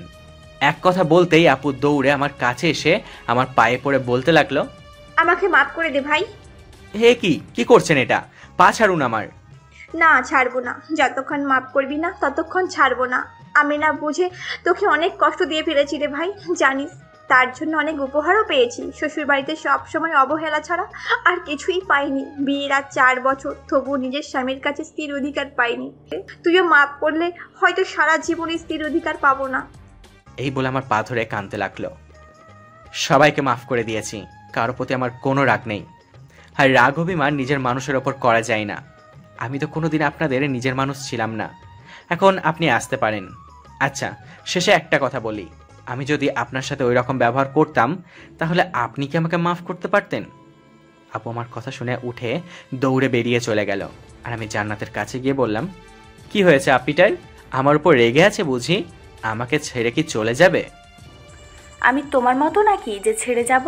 কখনো ছেড়ে যাব না। আর ছেড়ে যেতে চাইলে ঘাড় মটকাবো। আজ থেকে আমি এখানেই থাকবো। তো এখানে কি আমার জন্য থাকবে নাকি অন্য কারোর জন্য? ধুর ভাইয়া, আপনিও না। এই বলে জান্নাত পালিয়ে গেল। রনি ভাইয়া অপরাধীর মতো চলে যেতে লাগলো। আমি রনি ভাইয়ার হাত ধরে বললাম, কোথায় যাচ্ছেন আপনি? আপনার কাছে আমি কখনোই এটা আশা করিনি। আমার বোন কি এমন ভুল করেছে যে এত কষ্ট দিয়েছেন? আমার বোনের চোখ দিয়ে যেন আর এক ফোঁটাও পানি না পড়ে। যদি পড়ে তো যেই হোক না কেন, আমি কাউকে ছেড়ে কথা বলবো না কিন্তু। রনি ভাই আমাকে জড়িয়ে ধরে বলল, আমাকে মাফ করে দাও ভাই, সত্যি অনেক কষ্ট দিয়ে ফেলেছি। জানো অনেক কষ্ট পেয়েছে শুধু তোমার জন্য। সব সময় কাঁদতো, পারলে মাফ করে দিও। মামা ডাক না শোনা পর্যন্ত আমি কাউকে মাফ করছি না কিন্তু। আমার কথা শুনে রনি ভাইয়া লজ্জা পেয়ে চলে গেল। মা লামিয়া সেই তখন থেকে ঠাঁই দাঁড়িয়ে আছে। বাবার সাথে এই ব্যবহারটা কি তুমি ঠিক করলে? আমি মায়ের কাছে গেলাম আর হাত ধরে বললাম, মা আমি অনেক খারাপ, তাই না? তুমি তো জানো মা, তোমার ছেলে এরকম ছিল না। জানো তো মা, আমারও অনেক ইচ্ছে করে বাবার কোলে একটু মাথা রাখতে, মায়ের হাতে একটু খাবার খাই, 3 ভাই বোন মিলে অনেক মজা করি। আগে সব কিছু ভুলে আবার আগের মতো হয়ে যাই, কিন্তু পারি না মা। সত্যি বলছি, অনেক চেষ্টা করি, কিন্তু পারি না। সে আগের পুরনো ঘাটা নতুন করে জেগে ওঠে। আজ আমি আমার পিতার সাথে অনেক খারাপ ব্যবহার করেছি মা, আমাকে তুমি মাফ করে দিও। আমি তোমাদের ভালো সন্তান হতে পারলাম না মা, তুমি আমাকে ভুল বুঝো না প্লিজ। এসব বলে মাকে জড়িয়ে ধরে কাঁদতে লাগলাম। তুই মাপ চাচ্ছিস কেন? যে যেরকম করেছে তার জবাবটা তুই দিয়েছিস। আর আমার বাবু আমার কাছে সবার সেরা। তুই চিন্তা করিস না, ফ্রেশ হয়ে নিচে আয়। এই বলে মা চলে গেল, আর লামিয়াও মাথা নিচু করে চলে গেল। লামিয়াও আমাকে ভুল বুঝলো, খুব কান্না পাচ্ছে, তাই বিছানায় শুয়ে বালিশে মুখ গুজে কাঁদতে লাগলাম। হঠাৎ কারো হাতে ছোঁয়া পেয়ে মাথা তুলতেই দেখলাম লামি আমার পাশে বসে আছে।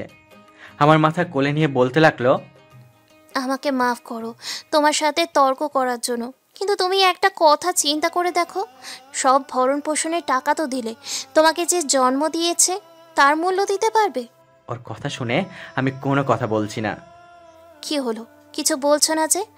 আমার উপরেও কি রাগ করছো? এই বলে ও আমার কপালে ভালোবাসার পরশ এঁকে দিল। একটু পর সাকিব এসে বলল, তোমাদের রোমান্স করা শেষ হলে খেতে আসো।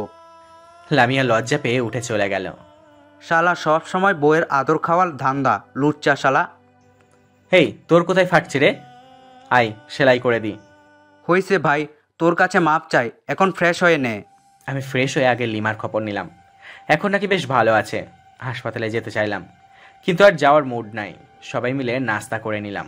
বিকেলে সবাই মিলে আড্ডা দিচ্ছিলাম। হঠাৎ সাকিবের ফোন বেজে উঠল। ফোন রিসিভ করতেই ওপাশ থেকে একজন লোক কাঁদতে কাঁদতে বলে উঠলেন, আমি সিমি দিদি মনিদের বাসার কাজের লোক। হ্যাঁ তো কাঁদছেন কেন?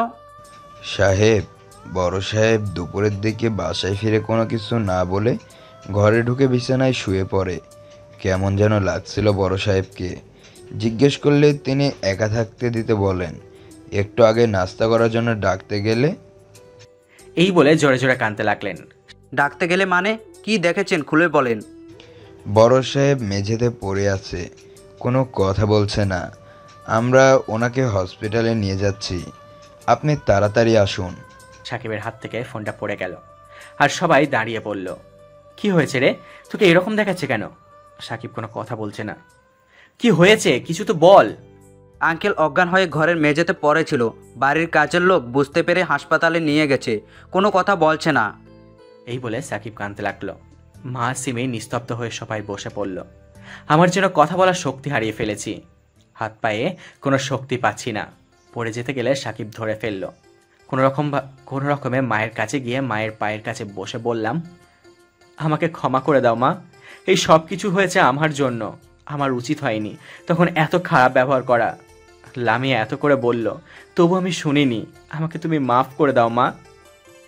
মা কিছুক্ষণ চুপ থেকে আমাকে জড়িয়ে ধরে হাউমাউ করে কেঁদে উঠলেন। সিমি আপু তো আগে থেকেই কাঁদছিল। লামিয়া আপুকে সামলাচ্ছে। আমি আগেই বলেছিলাম, রাগের মাথায় বেশি কথা বলা উচিত না। দেখলে তো কি হলো। আর যদি বাবার কিছু হয়ে যায় তাহলে তোমাকে কখনো ক্ষমা করব না আমি। নিজের জন্মদাতা পিতাকে যে মৃত্যুর মুখে ঠেলে দিতে পারে তার সাথে আমার কোনো সম্পর্ক নেই। এত কথা বাদ দিয়ে আগে হসপিটালে চল, দেখ আঙ্কেল কেমন আছে। ঠিক বলেছিস, গাড়ি বের কর। এরপর গাড়ি নিয়ে চলে গেলাম হসপিটালে, যেখানে লিমাকে রাখা হয়েছে। একই হসপিটালে বাবাকেও নিয়ে আসা হয়েছে। আমরা সবাই হাসপাতালে গিয়ে দেখি আব্বুকে ওটিতে নেওয়া হয়েছে, অপারেশন করবে। একজন ডাক্তার বেরিয়ে এসে আমাকে দেখে বললেন, ডাক্তার সালফিজে, হোয়াট এ সারপ্রাইজ। ডাক্তার, রোগীর অবস্থা কেমন? দেখুন স্যার, রোগীর অবস্থা খুব একটা ভালো না। রোগীকে আনতে দেরি করে ফেলেছে। রোগীর বাঁচার চান্স খুবই কম। অক্সিজেন নিতে কষ্ট হচ্ছে রোগীর। একজন ডাক্তার হিসেবে বুঝতেই পারছেন। আমি ধপ করে চেয়ারে বসে পড়লাম। রোগী আপনার কি হন? আমার বাবা হয়।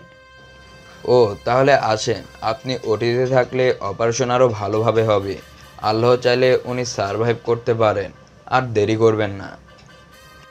আমার হাত পা যেন কাজ করছে না। মনে কর আঙ্কেলের জীবন এখন তোর হাতে, তুই কি করবি ভেবে দেখ। ওর কথা শুনে আর এক মুহূর্ত দেরি না করে রেডি হয়ে লামিয়া সহ ওটিতে ঢুকে পড়লাম। লামিয়া সহ বাকি ডাক্তার আমাকে সাহায্য করছে। দীর্ঘ 1 ঘন্টা 40 মিনিট পর অপারেশন শেষ হলো। অপারেশন শেষে যেন আমার মাথা ঘুরতে লাগলো। হঠাৎ আমি পড়ে গেলাম। এরপর কি ঘটেছে আমার আর মনে নেই। যখন জ্ঞান ফিরল, দেখলাম সাকিব একপাশে দাঁড়িয়ে আছে আর লামিয়া আমার হাতটা ধরে বসে আছে। আমি ওর হাত থেকে নিজের হাতটা ছাড়িয়ে নিয়ে বলে উঠলাম, এখন কেমন লাগছে তোমার? ঠিক আছো তো তুমি? আমি ওর কথা এড়িয়ে সাকিবকে বললাম, আব্বু এখন কেমন আছে রে? আলহামদুলিল্লাহ, এখন ভালো আছে। ডাক্তাররা কাউকে এখন দেখা করতে দেয়নি। তুই ঠিক আছিস তো? ভালো আছি। আমাকে একটু ধরে নিয়ে যাবি? আচ্ছা চল। আমি নিয়ে যাই? থাক, কাউকে দরদ দেখাতে হবে না। সাকিব, তুই নিয়ে যাবি? লামিয়া করুণ চোখে আমার দিকে তাকিয়ে আছে। আর সাকিব বাধ্য হয়ে আমাকে ধরে নিয়ে গেল আব্বুর কেবিনে। কেবিনে ঢুকে দেখি আব্বুর জ্ঞান ফিরেছে। ডাক্তাররা চেক করছেন। আমি মা আর সিমি আপুকে ঢোকার পারমিশন দিলাম। বড় আপু আর রনি ভাইয়াও বাইরে বসে আছে দেখলাম। একটু পর বড় আপুকে ডেকে পাঠালাম নার্সদের দ্বারাই। মা গিয়ে আব্বুর কাছে বসে একটা হাত ধরলো আর কাঁদতে লাগলো। সিমি আপুও কাঁদতে লাগলো। আর বড় আপু এক কোনায় দাঁড়িয়ে চোখের পানি ফেলছে। তুমি তো বলেছিলে আমি তোমার কাছে মৃত, আমার কাছে থাকতে তোমার ঘৃণা হয়। তাহলে আজ কেন আসছো? আমার মৃত লাশটাকে দেখতে এসেছো, তাই না? এই কথা বলতেই মা সিমি আব্বুর গলা জড়িয়ে ধরে কাঁদতে লাগলো। এই কি করছেন? রোগীকে প্রেসার দিবেন না। রোগীর তো বাঁচার কথা ছিল না। ভাগ্যিস ডাক্তার সালফি ছিল, না হলে আমাদের পক্ষে সম্ভব ছিল না রোগীর অপারেশন করানো। আব্বু কিছুক্ষণ পর আমার দিকে তাকিয়ে থেকে বললেন, আমি তো পৃথিবীর সবচেয়ে খারাপ বাবা। তোর সাথে অনেক অন্যায় খারাপ ব্যবহার করেছি, কষ্ট দিয়ে মেরেছি। তাহলে আমাকে বাঁচালি কেন? আরো কষ্ট দিয়ে মারার জন্য? সরি, ভুলে তুমি করে বলে ফেলেছি। আব্বুর এই কথাগুলো আর সহ্য করতে পারছিলাম না, তাই কেবিন থেকে বেরিয়ে দেওয়ালে মাথা দিয়ে কাঁদছিলাম। হঠাৎ কে যেন পিছন থেকে জড়িয়ে ধরে কাঁদতে লাগলো। বুঝতে পারছিলাম না সেটাকে।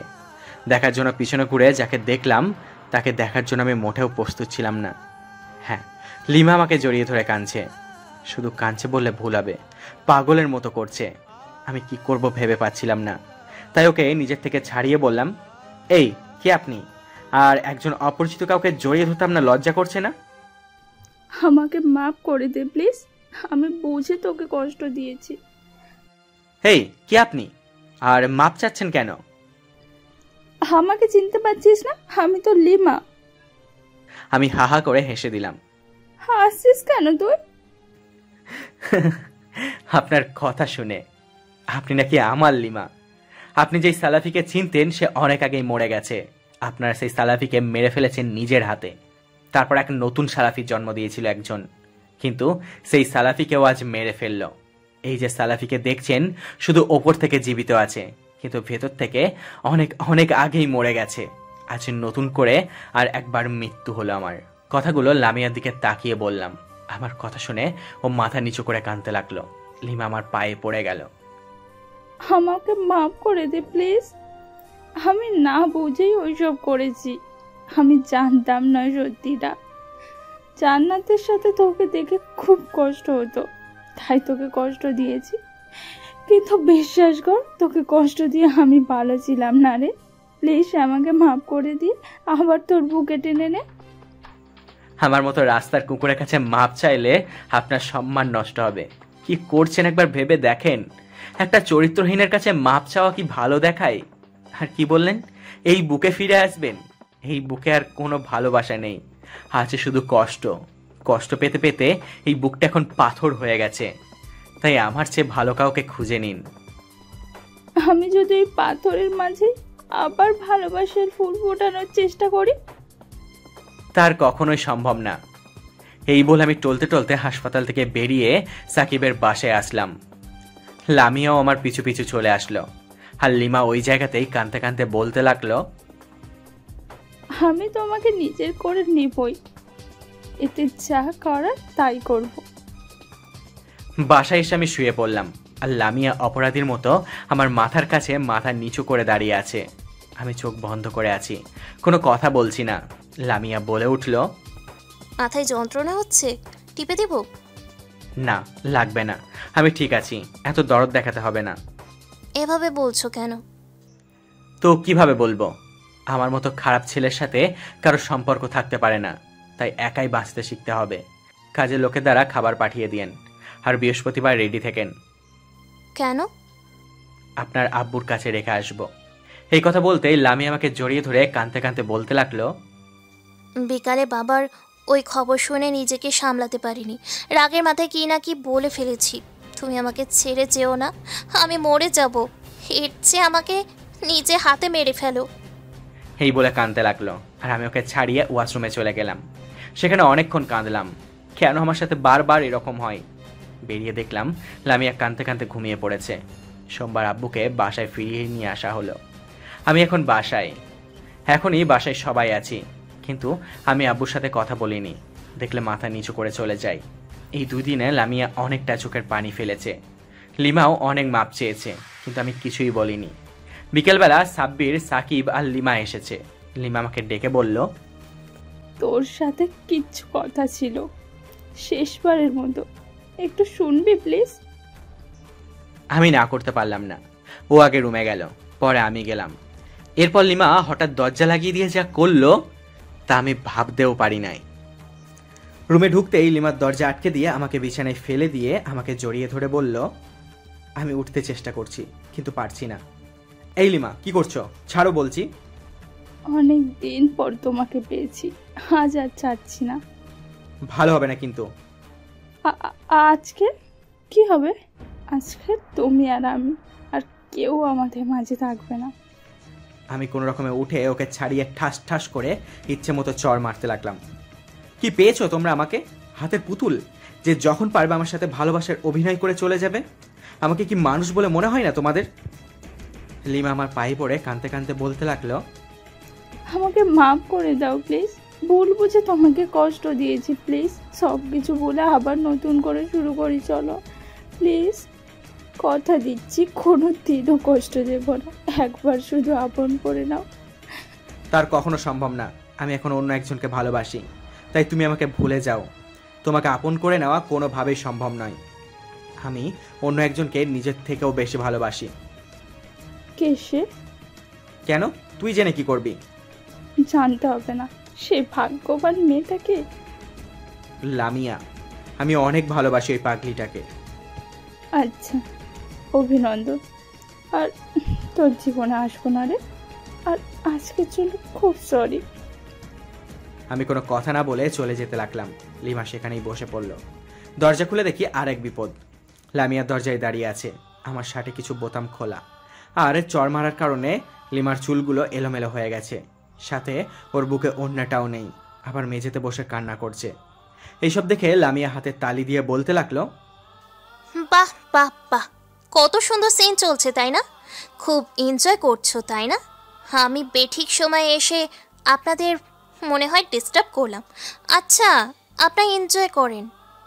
কি বলছো তুমি এসব? তুমি কিন্তু আমায় ভুল ভাবছো। এই বলে ওর হাত ধরতে গেলে এক ঝটকায় ও হাত সরিয়ে নিয়ে চেঁচিয়ে বলে উঠল, আমাকে স্পর্শ করবে না। আমি করুণ দৃষ্টিতে ওর দিকে তাকিয়ে থাকলাম। ইতিমধ্যে সাকিব, সাব্বির আর সিমিয়া আপু এসে পড়েছে। এই জন্যই আপনি আমাকে লন্ডনে পাঠিয়ে দিতে চাইছিলেন তাই না? যাতে আপনি এখানে এনজয় করতে পারেন, তাই তো?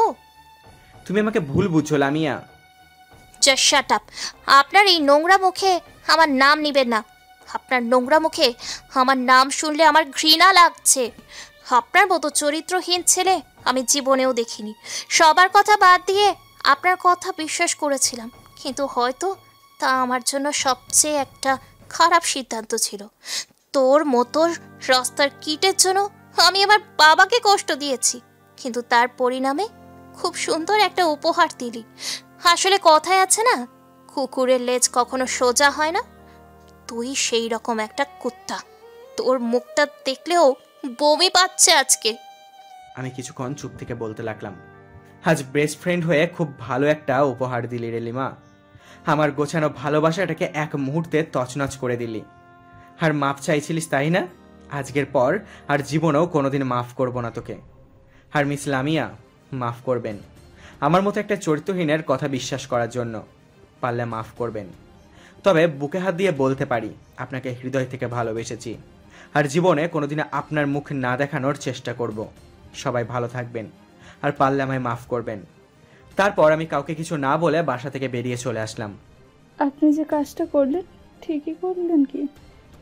লামিয়া রেগে বলে উঠল, হেই মেয়ে, তোমার কাছে কি ঠিক বেঠিক শিখতে হবে এখন? আর চরিত্রহীন বন্ধু সাফাই গাইতে এসেছো? এই যে মিস, আপনি না জেনে সালাফিকে চরিত্রহীন বলতে পারেন না। তো কি বলবো? হ্যাঁ, কি আর বলবেন। জানেন, আজ আমি সালাফিকে রুমে ডেকেছিলাম, ভালোবাসতে প্রস্তাব দিয়েছিলাম, কিন্তু একা এক ঘরে পেয়েও আমার শরীরে হাত পর্যন্ত লাগায়নি। শুধু একটাই কথা বলেছে, লামিয়াকে ভালোবাসে আর কাউকে ওই বুকে জায়গা দিতে পারবে না। আর আপনি তাকে আর চরিত্রহীন রাস্তার কুকুর বানিয়ে দিলেন। লিমার কথা শুনে লামিয়া ধপ করে বসে পড়ল। সত্যি আজ তুমি যা করেছো, একজন তোমার ভাই হিসেবে বলছি, তুমি ঠিক করনি। আমার ভাইটা এমনিতেই অনেক কষ্ট পেয়েছে, অনেক অপমানিত হয়েছে। আজকেও কি এতটা অপমান ওর প্রাপ্য ছিল? আজকে তুমি একটু বেশি করে ফেলেছ। লামিয়া দৌড়ে গিয়ে সিমি আপুকে জড়িয়ে ধরে কাঁদতে কাঁদতে বলতে লাগলো, আমি না বুঝে ভুল করে ফেলেছি, আমাকে মাফ করে দেন আপু। আমি ওকে ওইসব বলতে চাইনি, রাগের মাথায় বলে ফেলেছি। সাব্বির ভাই, ওকে ফেরান প্লিজ, আমি ওকে ছাড়া বাঁচবো না। ওকে ফেরান প্লিজ, ও আপনাকে না করতে পারবে না। সাকিব আর সাব্বির আমাকে খুঁজতে বেরিয়ে পড়ল, কিন্তু কোথাও পেল না। অবশেষে হতাশ হয়ে বাসায় ফিরল। লামিয়া ওদের সামনে দৌড়ে গিয়ে বলতে লাগলো, ও কোথায় ভাইয়া? প্লিজ বলেন না ও কোথায়? ওকে আপনারা কোথায় রেখে এসেছেন? ওকে আমরা খুঁজে পাইনি। না, এ হতে পারে না। ও আমার উপর অভিমান করে লুকিয়ে আছে। আমি ওকে খুঁজতে যাব, কাউকে লাগবে না আমার। এই বলে লামিয়া বেরিয়ে যেতে চাইলে হঠাৎ মাথা ঘুরে পড়ে যায়। সিমি আপু ওকে সামলিয়ে নেয়। রাতে ওর জ্ঞান ফিরে আবার ও কাঁদতে থাকে, কিন্তু আমার কোনো খোঁজ খবর নেই। এভাবে 3 দিন চলে গেল। এতদিনে মা আপু সবাই জেনে গেছে। মা, সিমি আপু, লামিয়া অনেক কান্না করছে। সবাই আমাকে খুঁজছে, কিন্তু কোথাও আমাকে খুঁজে পায়নি। সবাই আমাকে সব জায়গায় খুঁজেছে, কিন্তু কোনো খবর পাচ্ছে না। অন্যদিকে আমি একটা অনাথ আশ্রমে এসে 3টে দিন কাটিয়ে দিলাম। অনেক কেঁদেছি, কিন্তু যখনই অনাথ বাচ্চাদের দিকে তাকাই তখন আর সেই কষ্টটাও থাকে না। দুপুরের পর যথাসম্ভব নিজেকে লুকিয়ে রাখতে এয়ারপোর্টে পৌঁছালাম। গন্তব্য আবার সেই স্বপ্ন পূরণের শহর লন্ডন। সময় থাকায় একটা চেয়ারে বসে নিউজ পেপার পড়তে লাগলাম। হঠাৎ একটা নিউজে চোখ আটকে গেল। নিজের চোখেই যেন বিশ্বাস করতে পারছিলাম না। চোখে অশ্রু গড়িয়ে পড়তে লাগলো। নিজেকে সামলে রাখতে পারলাম না। আমি নিউজ পেপারে খবর দেখে এয়ারপোর্ট থেকে বেরিয়ে দৌড়াতে লাগলাম। আমার দু চোখের পানি কেন জানি না বাঁধ মানছে না আর। অনেকবার হোঁচট খেয়ে পড়েছি, তবুও উঠে দৌড়াচ্ছি। শরীরে অনেক জায়গায় ছিঁড়ে গেছে, কিন্তু সেদিকে আমার কোনো খেয়াল নেই। আমি শুধু দৌড়াচ্ছি। আপনারা হয়তো ভাবছেন যে নিউজ পেপারে কি এমন ছিল, তাই তো। নিউজ পেপারে বড় বড় করে লেখা ছিল, লন্ডন থেকে আগত মহিলা ডাক্তার লামিয়া চৌধুরী সুইসাইড করার চেষ্টা, আশঙ্কাজনকভাবে হসপিটালে ভর্তি। আমি দৌড়াচ্ছি আর আল্লাহ তাআলাকে ডাকছি, হে আল্লাহ, তুমি তো অনেক পরীক্ষা নিলে, আর নিও না প্লিজ। আল্লাহ, আমার লামিয়া যেন কোনো ক্ষতি না হয়। আল্লাহ, তুমি আমার ভালো থাকার শেষ সম্বলটাকে কেড়ে নিও না। আমি এসব বলছি আর দৌড়াচ্ছি। অবশেষে হসপিটালে পৌঁছে গেলাম। ভিতরে গিয়ে চারপাশে ছোটাছুটি করছি, কিন্তু খুঁজে পাচ্ছি না। অনেক ছোটাছুটির পর দেখতে পেলাম একটা ওটির সামনে সাব্বির আর সাকিব দাঁড়িয়ে আছে। আমি ওদের কাছে গিয়ে জিজ্ঞাসা করলাম, লামিয়া কেমন আছে এখন? তুই কোথায় ছিলিস? আগে আমার কথার উত্তর দে। লামিয়া কেমন আছে এখন? ও ভালো আছে তো? আমার কথা শুনে সাকিব আর সাব্বির মাথা নিচু করে ফেলল। ওরা কিছু বলছে না। কি হলো, কথা বলছিস না কেন? আর কোথায় লামিয়া? সাব্বির হাতের ইশারায় ওটিতে দেখিয়ে দিল। আমি ভিতরে ঢুকলাম। আমাকে দেখে কয়েকজন ডাক্তার বেরিয়ে গেল। এরপর যা দেখলাম আমি আর নিজেকে ধরে রাখতে পারলাম না। আমার সামনে ওটির বেডে একজনকে শুইয়ে রাখা হয়েছে, আর অবাক করার বিষয় হলো গোটা শরীরে সাদা কাপড়ে মোড়ানো। আমি কাছে গিয়ে কাঁপা কাঁপা কণ্ঠে মুখের সামনে থেকে কাপড়টা সরাতেই দেখতে পেলাম লামিয়ার ঘুমন্ত চেহারাটা। ওকে দেখে চমকে কয়েক পা পিছিয়ে গিয়ে ওর দিকে ছলছল চোখে কিছুক্ষণ তাকিয়ে থেকে আস্তে আস্তে ওর কাছে গেলাম। গিয়ে ওর মাথায় হাত বোলাতে বোলাতে বলতে লাগলাম, কি গো, আমার উপর রাগ করে আছো বুঝি? আমার উপরে অনেক অভিমান জমে আছে, তাই না? আমার উপরে অভিমান করে আছো, ঠিক আছে, কিন্তু কথা বলছো না কেন? তুমি জানো তোমার সাথে কথা না বললে আমি থাকতে পারি না। এই 3 দিন যে কিভাবে ছিলাম সেটা আমি আর আল্লাহ ছাড়া কেউ জানে না। কি গো, উঠবে না? ওঠো তো, ওঠো না, আমরা বাড়ি যাব। কাল না আমাদের বিয়ে, বাড়ি যাব, চলো। এই বলে লামিয়ার হাত ধরে টানতে লাগলাম, কিন্তু তবুও লামিয়া কোনো সাড়া দিচ্ছে না। তাই আমি আবার ওকে বললাম, এত অভিমান করেছো আমার উপর যে আমার সাথে একবারও কথাও বলছো না? এতটাই অপরাধ করে ফেলেছি আমি? এই দেখো, তোমাকে স্পর্শ করে বলছি, আর জীবনেও ছেড়ে যাব না তোমাকে। তবু একটাবার আমার সাথে কথা বলো। এই, তুমি কি আমার কথা শুনতে পাচ্ছ না? আমি কি বলছি সেটা শুনতে পাচ্ছ না? উঠছো না কেন? শেষবারের মতো আমাকে মাফ করে দাও প্লিজ। হেই, আমাকে ছেড়ে যেও না প্লিজ। তুমি তো জানো আমি তোমাকে ছাড়া বাঁচতে পারবো না। তোমাকে ছাড়া আমি শূন্য। এই দেখো, কান ধরছি, তবু তুমি আমাকে ছেড়ে যেও না। হে আল্লাহ, তুমি এটা কি করলে? তুমি আমার ভালোবাসাকে কেড়ে নিলে, একটু কষ্ট দিয়ে আমার পরীক্ষা নিলে। এটা কি খুব জরুরি ছিল? হে আল্লাহ, তুমি আমার ভালোবাসাকে ফিরিয়ে দাও। ওকে তুমি আমার কাছ থেকে কেড়ে নিও না, আমি মরে যাব। এর চেয়ে ওর সাথে তুমি আমাকেও উঠিয়ে নাও। ওকে ছাড়া যে আমি বাঁচবো না। ওকে তুমি আমার কাছে ফিরিয়ে দাও, আর কিচ্ছু চাই না আমি। ওকে তুমি আমার কাছ থেকে কেড়ে নিও না। এইসব বলে আমি ওকে জড়িয়ে ধরে চিৎকার করে কাঁদতে লাগলাম। কাঁদতে কাঁদতে শরীরের শক্তি যেন আস্তে আস্তে হারিয়ে ফেলছি। হঠাৎ বেড থেকে আমি নিচে পড়ে গেলাম। এরপর আর কি হয়েছে আমার মনে নেই। আমি অজ্ঞান হয়ে আছি টানা 6 ঘন্টা যাবৎ। এখনো জ্ঞান ফিরছে না। আমার অবস্থা খুব একটা ভালো না। আইসিইউতে রাখা হয়েছে আমায়। ডাক্তাররা বাইরে বেরোতেই সাকিব দৌড়ে গিয়ে বলতে লাগলো, ডাক্তার, রোগীর অবস্থা কেমন? রোগীর অবস্থা ভালো না, অক্সিজেন মাস্ক লাগিয়ে রাখা হয়েছে, বাকিটা উপরওয়ালার ইচ্ছে। আমার কথা শুনে সাকিব ধপ করে বসে পড়ল। আমি আগেই বলেছি একজন মানুষকে মেন্টালি এতটা প্রেশার দেওয়া ঠিক হবে না, কিন্তু আপনারা আমার কথা না মেনেই এইরকম একটা কাজ করলেন। আপনাদের ছেলে মানুষের জন্য একটা ছেলে আজ জীবন হারাতে বসেছে, আর এখন লোক দেখানো কান্না করছেন। আর ডক্টর লামিয়া, আপনি তো ভালোভাবেই জানেন এরকম একটা কাজ করার জন্য একটা মানুষ তৎক্ষণাৎ হার্ট অ্যাটাক করে মারাও যেতে পারে, তবু এরকম একটা কাজ করলেন। আপনারা হয়তো ভাবছেন লামিয়া আসলো কোথা থেকে, তাই তো? লামিয়ার কিছুই হয়নি, বাকিটা গল্পেই জানতে পারবেন। আর 1 ঘন্টার ভিতর যদি জ্ঞান না ফিরে, তাহলে আমাদের আর কিছু করার থাকবে না। রোগী চিরদিনের জন্য কোমায় চলে যাবে। আপনারা আল্লাহকে ডাকেন। এই বলে ডাক্তার চলে গেল। কেবিনের বাইরে সিমি আপু, বড় আপু আর মা আব্বু সবাই কাঁদছে। সিমি আপু সাকিবের কাছে গিয়ে ওর কলার ধরে বলতে লাগলো, তোমরা আমার ভাইটার সাথে এমন করতে পারলে? কি ক্ষতি করেছিল আমার ভাইটা? একটু অভিমান করে বাসা থেকে চলে গেছে, তাই বলে তোমরা ওর জীবন নিয়ে খেলবে? তোমাদের ভিতরে কি একটুও মনুষ্যত্ব নেই? আমার ভাইয়ের যদি কিছু হয়, কাউকে ছেড়ে কথা বলবো না, নিজের হাতে খুন করব। এই বলে সিমি আপু কাঁদতে লাগলো। লামিয়া উঠে 1 পা 2 পা করে আমার দিকে এগিয়ে আসতে চাইলে সিমি আপু সামনে গিয়ে দাঁড়িয়ে বলে, তুমি কেবিনের ভেতর যাবে না। তোমরা আমার ভাইয়েরটাকে মৃত্যুর মুখে ঠেলে দিয়েছ। তোমরা আমার ভাইয়ের কাছে কেউ যাবে না। এই কথা শুনে লামিয়া দৌড়ে কোথায় জানি চলে গেল। আর সিমি আপু আমার কাছে এসে বলতে লাগলো, ভাই, এই ভাই, উঠ না প্লিজ, একটাবার তোর বোনের সাথে কথা বল। সরি রে ভাই, আমরা সবাই তোর জীবনটা নিয়ে খেলেছি। ওই ভাই, এইভাবে চলে যাস না প্লিজ, সইতে পারবো না রে, মরে যাব, প্লিজ একটাবার ফিরে আয়। এই বলে সিমি আপু আমার একটা হাত মুঠোয় নিয়ে কাঁদতে লাগলো। অন্যদিকে লামিয়া হাসপাতালের নামাজ পড়ার জায়গায় নফল নামাজ পড়ে 2 হাত তুলে দোয়া করছে আর বলছে, হে আল্লাহ, পরম দয়ালু, পরম করুণাময় সৃষ্টিকর্তা, আমি তোমার এক পাপী বান্দা, তোমার দরবারে আজ 2 হাত তুলেছি। তুমি আমার দোয়া কবুল করে নাও আল্লাহ। তুমি তো রহিম, তুমি তো রহমান।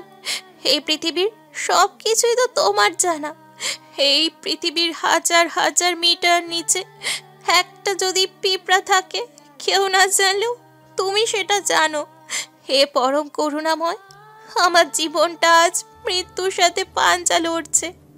এইসব কিছুর জন্য আমি দায়ী। তুমি আমার ভালোবাসাকে ফিরিয়ে দাও আল্লাহ। ওর বদলে তুমি আমাকে উঠিয়ে নাও। তুমি ওকে ভালো করে দাও রে মাবুদ। আমি আর কিছু চাই না, তুমি শুধু ওকে ভালো করে দাও। এই বলে লামিয়া জায়নামাজে কাঁদতে লাগলো। প্রায় 50 মিনিট পর সাব্বির দৌড়ে গিয়ে বলল, আপু তাড়াতাড়ি আসেন, সালাফি জ্ঞান হারিয়ে ফেলেছে। এই কথা শুনে লামিয়া দৌড়ে আমার কেবিনে চলে আসলো। এসে কেবিনের দরজায় দাঁড়িয়ে আমাকে দেখছে আর চোখের পানি বিসর্জন দিচ্ছে। আমি আর উপস্থিতি টের পেয়ে সিমি আপু, মা, আব্বু সহ বড় আপু সবাই বাইরে বেরিয়ে চলে আসলো। সিমি আপু লামিয়াকে বলল, ভেতরে যাও। লামিয়া মাথা নিচু করে কেবিনে প্রবেশ করলো। কিছুক্ষণ দুজনের মধ্যে নীরবতা বিরাজ করলো। এরপর আমি বললাম, এখানে এসেছেন কেন? এই কথা বলার সাথে সাথে লামিয়া আমার পায়ে পড়ে কাঁদতে লাগলো আর বলতে লাগলো, আমাকে মাফ করে দাও, আমি বুঝতে পারিনি তোমার এতটা ক্ষতি হবে। তুমি বাসায় ফিরছো না, আবার তোমার ফোন বন্ধ, তোমাকে খুঁজে পাওয়া যাচ্ছিল না। তোমাকে না পেয়ে আমি পাগল হয়ে গিয়েছিলাম, শত চেষ্টা করেও তোমার খবর পাচ্ছিলাম না। তাই তোমাকে বাসায় ফেরাতে সাকিব আর সাব্বির ভাইয়া এই প্ল্যান করে। কিন্তু বিশ্বাস করো, আমি জানতাম না যে তোমার এত বড় ক্ষতি হবে। তুমি আমাকে মাফ করে দাও। ও, তার মানে এই ব্যাপারে ওই শালারাও যুক্ত। একবার আমার সুস্থ হতে দে, তারপর আমি ওদেরকে মজা বোঝাবো। হয়েছে, এবার পা ছাড়ুন। না, ছাড়বো না। যতক্ষণ তুমি মাফ করবে না ততক্ষণ পা ছাড়বো না। আচ্ছা, মাফ করলাম, এখন পা ছেড়ে সামনে এসো। লামিয়া পা ছেড়ে দিয়ে আমার সামনে এসে মাথা নিচু করে দাঁড়ালো।